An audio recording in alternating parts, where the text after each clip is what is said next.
मंत्री जी के अब की बार कैसे वोट दियाई। हैतिमपुर महुआ डीह वाला रोड बनल ना भाई।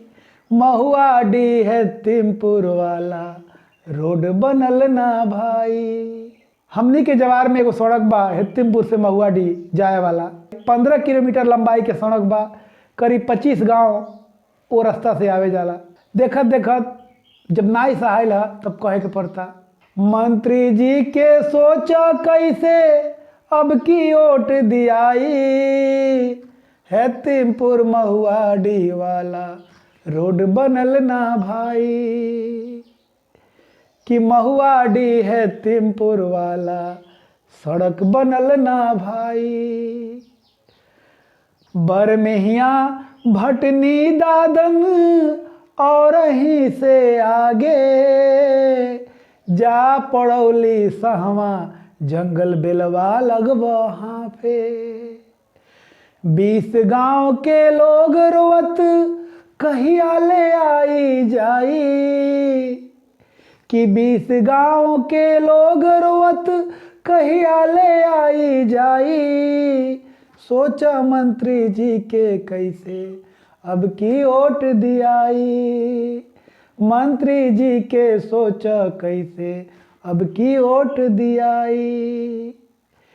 मंत्री जी के हवे इलाका कहे में आवेला आज।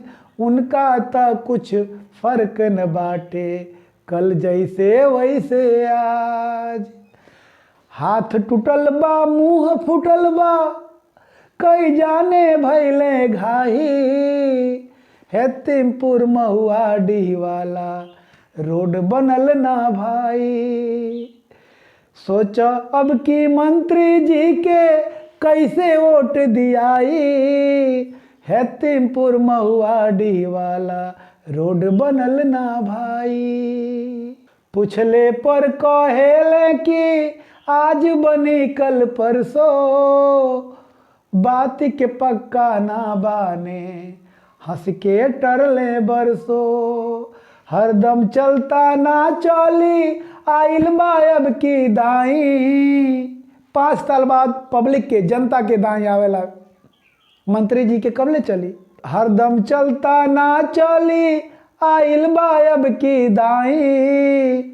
सोचा सो मंत्री जी के कैसे वोट दियाई।